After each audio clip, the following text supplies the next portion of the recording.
Hey, it's Josh, and as you probably know, I recently went through a breakup. I made a video about it and how we're just on different paths and want different things, but in the end, I think he just wasn't that into me. So now I want to tell you about somebody who was way too into me, and we only met once, but he turned into my stalker. This is a true story. I'm not making any of this up. I couldn't if I tried. So, I went on vacation with one of my best friends from Australia and his boyfriend. We met up in San Francisco. It was my first time there. I've actually not been back since, partially because I'm afraid of running into this guy, but I'll get to that in a second. But, we had a great time checking out the city, and then of course in the evening we wanted to go to the Castro, the gay area, to go to one of the clubs. So we did that, and at the club I noticed this guy who was noticing me, and I thought he was pretty attractive. Obviously he thought I was attractive too. He came over and started talking to me. He seemed really nice. You could tell that he was really into me, which was cool. And he was hanging out with us for the rest of the night, dancing with us and talking with me, and it was all cool. So then kind of end of the night comes and my friend and his boyfriend say, look, we want to get back to the hotel. And I'm like, yeah, sounds good, it's getting late. So I say to the guy, like, gonna go back to the hotel now. It's been so nice to meet you. You're really sweet. Take care. And he's like, well, look, I would totally invite you back to my place, but I'm staying with my mom. Maybe I could go to your place. And I'm like, oh, like I'm staying in a room with my friend and his boyfriend. We got our two beds, so not really appropriate. He's like, okay, well, let me just come back with you. Like, let me just go on the train and take a train ride with you to the hotel. I'm like, really? Because he didn't live in that direction. He's like, yeah, I just, I don't want to leave you yet. Like, it's too soon. I just really like hanging out with you. I really like talking to you. So I'm like, well, that's sweet. Sure, come take the train with us. So then we're on the train or the trolley, whatever it is, and he starts saying things that are kind of odd, like kind of talking about if we got married and, what our life together would be like down the road. And I'm sort of thinking, well, this is odd conversation. Like if we were on a first date, you would be scaring me off, but we're not. Like I just met you and you're hanging out, whatever. So, okay, haha, yeah. And then he says, I've been thinking about getting a transfer at work and maybe I'll ask for a transfer to Seattle because that's so close to Canada, right? It's like a 2-hour drive to where I live in Vancouver. And I'm like looking at him like waiting for the punchline or something, but no, he's serious. Maybe when he goes to work on Monday, he'll ask about a transfer to Seattle so he can be closer to me. The guy he just met 2 hours ago. So we get off the train and then he says, let me walk you up to your hotel room. So I'm like, okay, sure. I'm being too Canadian and too polite, but whatever. Seems harmless. So we go up to the hotel room and he's just sort of hanging around, chatting. And my friends are kind of like getting ready for bed. And then I say, look, I gotta go to the restroom. Just give me a second. So I go to the restroom, I come out, and my friends are like basically in bed. So I say to him, okay, let's go step into the hall to say goodbye. So we go into the hall and we're chatting. And then he's like, I don't want to leave yet. I want to talk to you some more. Let's go sit in the stairwell. So I go and sit in the stairwell, but at this point I'm starting to get tired. It's getting pretty late. And so we're sitting there and we're talking and he's kind of all over me, he's caressing me and rubbing my leg, telling me how much he likes me and how he's never met anybody like me before. Of course you've never met anybody like me before. You don't know who I am. We only met a few hours ago. And then he proceeds to tell me that while I was in the restroom and my friend and his boyfriend were busy getting ready for bed, he saw my pile of dirty laundry and smelt it and loved the way that my dirty underwear smelt. Now, I don't care if you are into that sort of thing. All the power to you. I am not one to judge. But maybe don't do that the night that you met somebody and tell them.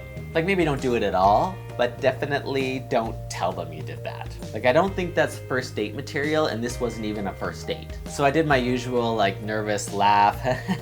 Oh, well that's thank you. So then I'm like, look, I really need to get going. I really gotta get up tomorrow. You've been so great to meet. You're so sweet. I really, wish you all the best. Thank you for this. And he goes on and on about how he has to see me again. This can't be the end of it. He needs to see me tomorrow. It's crucial. This was life or death for him. I had to tell him over and over and over again that yes, I would see him tomorrow. At this point, I was willing to say anything he wanted because I was starting to get freaked out because I was alone with him. So begrudgingly, he leaves and I go get ready for bed and he's just constant texting me. I miss you already. You're so amazing. I can't believe I got to meet you. I can't wait to see you tomorrow. Blah, blah, blah. So I put my phone into airplane mode so it won't wake me up and I go to bed. And the next morning I get up take it off airplane mode, and there's at least a dozen texts from him. Starting out like still so sweet, like I miss you, you're so great, you're so amazing, to like, why aren't you answering me? What's wrong? What's going on? Why aren't you answering me? Please answer me. So I'm like, whoa. You know, I show it to my friend and his boyfriend, and they're like, whoa. There's a lot of whoaing going on. So they say to me, are you going to invite him out today? And I'm like, oh heck no. Maybe there was a little bit of a, okay, maybe before, but now, no way. So I text him back and say, good morning, it's my friend's last day here since he lives in Australia and I never see him and his boyfriend. I'm just gonna spend the day with them. But you're really sweet and I wish you all the best. Well, text and text and text, and I'm not answering them about how he needs to see me, he has to see me, he has to hang out with me again, he needs to be with me, to now like starting to phone, and I'm not answering them or replying to the texts. And so the day's going on, we're going about doing our touristy stuff, and in the afternoon, he's still texting. So finally, I'm like, you know what, I need to stop being so polite and Canadian and just tell this guy to leave me alone. So I text him and say, look, I need you to stop trying to contact me. This is over, it never was anything, and I need you to move on. I'm not going to see you again. Goodbye. Doesn't stop him at all. No, he has to see me. He has to see me just once. Give him just one more try. He has to give me something. He's really got something he needs to give to me. It's so vitally important that he sees me at least one more time. What the heck could this guy have to give to me? A knife through my chest? So I hang out with my friend and his boyfriend. They end up getting on their flight to Australia. Now I've got a night by myself in the same hotel room where he knows where I am. And he's still texting me. Now he's saying he's gonna go to the Castro tonight to find me because he needs to see me. Well, thanks for the warning, buddy. I will be sure not to go to the Castro. Instead, I went to some other random club in the middle of nowhere, which was sort of a rave club, and this girl who was like totally high danced with me for most of the night, so that was fine.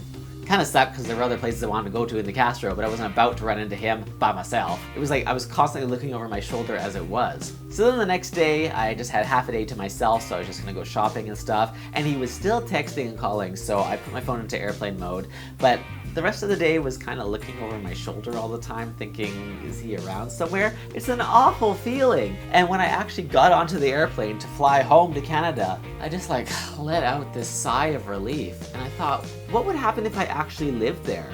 You know, what happens when you meet somebody like this and you live in that area? And I do want to go to the Castro again because I live there. What am I going to do? So I just thought, thank goodness I don't live there. I don't even live in that country. I am safe.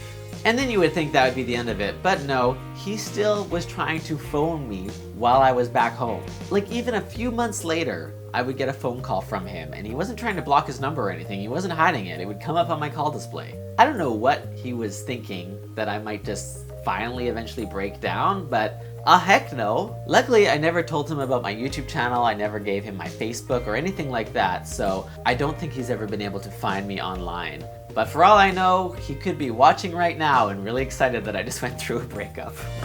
So that is the story of my stalker, and it was brief, and it was in another country that I was able to leave. So I really feel for people who are going through something more serious and long-term where they live. Have you had an experience with somebody who was kind of stalking you or who wouldn't take no for an answer? Let me know in the comments below. Give this video a thumbs up if you enjoyed my little story. And if you have anything you want to ask me about for next week's Sassy Sunday, let me know in the comments below as well. Thanks for watching, and if you're new, please subscribe. Bye. And now I just want to find somebody who is into me, but not that into me. Where's the happy medium?